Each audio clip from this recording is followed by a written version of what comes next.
Hey, welcome back to the group and week number 4 of Unstoppable. I really love that we're exploring how the church began from the book of Acts. I love that we're going back to the very roots, what God had in mind, right? How Christ Church plays its part and how you and I continue to carry on the mission that Jesus initially handed to his first followers. Now, last week when we left off, the church was growing. People were taking their next steps to learn more. They're building their faith.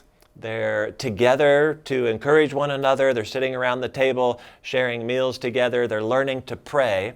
And we left off with this amazing idea that everyone, meaning even people on the outside of the church looking in, were amazed and they were curious and they were excited about what was happening. But that favor, we might call it, doesn't necessarily continue. As a matter of fact, there's going to be some resistance and opposition, and it all centers around an encounter that Peter and John have on their way to the temple for worship. And you read about this in chapter 3, and I'm going to give you a quick summary, but you can read this during your group together. But they encounter a crippled man who's been sitting there for years. On this particular day, Peter, in a moment of grace and compassion, heals this man. And he stands and he begins running around in front of everyone. And that kind of miracle draws a crowd, very similar to what we read about in Acts chapter 2. So when Peter realizes there's a crowd and their question is, hey, how did you guys do this? He pulls out that one sermon that he has and he points all of the credit and all of the power back to Jesus. So when you get to the beginning of chapter 4, we read two things happen as a result of that.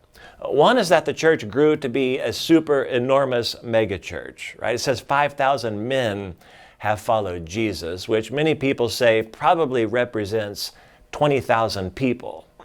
The other thing that happens is that a lot of religious figures, government officials, even the temple police, pull them off the stage at the end of this sermon and hold them overnight. So the following day, there's a hearing.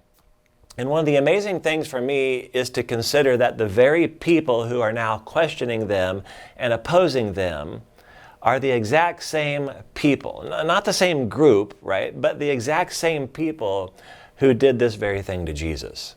And they want to know, again, how they were able to do this miracle. So Peter, he sees the opportunity, preaches an abbreviated sermon that ends on these words. Hey, salvation is found in no other name but Jesus. And let's be honest, that name is problematic for a lot of people. Now, the response from those leaders is to say, hey, these guys clearly are uneducated, but somehow they speak with such boldness. And then they see the healed man standing there in the crowd, and then they see this entire group of people who saw the miracle, who are excited about it, and actually giving credit to God. So they decide to let them off with a warning. The very first thing Peter and John do when they are released is to go back to their small group in the church. And together this group is going to say a prayer, which seems to be the first recorded, at least collective group prayer in the church. Now, there's a lot of different things you can pray for in that moment, aren't there? I mean, you might pray for safety, you might pray for protection, you might pray that, hey, everybody just tone it down for a little bit. You might pray for any number of things. So I find it fascinating that the very thing that they pray for is boldness. They actually ask God to give them more opportunities and more courage to speak His name with fearless confidence. Now, there's a lot of things we could talk about here. We could spend a lot more time on the healing miracle. We could spend a lot of time on how to handle opposition. We could talk about the prayer that this group prays. These events that happen over the course of at least 2 days set the stage for how the mission will be accomplished going forward in the church and how it continues to go forward today. And it centers on that one word, boldness. Boldness I would describe as a fearless confidence. Now, I think a lot of times we hear the word boldness and we think weirdness, right? Or we think obnoxious. Boldness is not to be confused with offensiveness or rudeness. Boldness is not even loudness. Here's what it is. It is speaking about what you have seen and heard and experienced with Jesus with fearless confidence. We said it this way in the message. We worked from a sentence that a bold church is full of ordinary people who spend time with Jesus and fearlessly and confidently speak about what they have seen, heard, and experienced with Jesus. Let's just think about that for a second, and I'm guessing most of us don't feel very qualified to speak boldly about Jesus. So I hope you'll find some relief knowing that God uses unqualified and untalented, untrained, and many times unsure people. And He equips us and He empowers us as we spend time with Jesus. You see, when we've spent time with Jesus to know Him, what He said, what He did, how He feels about people, how He feels about the world, when we spend time with Jesus and He's changing us, now we have something to talk about.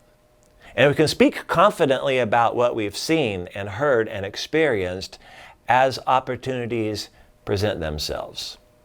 Now, I'm going to throw in this little nugget here for free, but when you actually look at this story and you go all the way back to the beginning, where the healing takes place, it is that act of compassion that sets them up to speak boldly. And when they had a chance, right, it was not about promoting their name. It wasn't even really about the name of the church.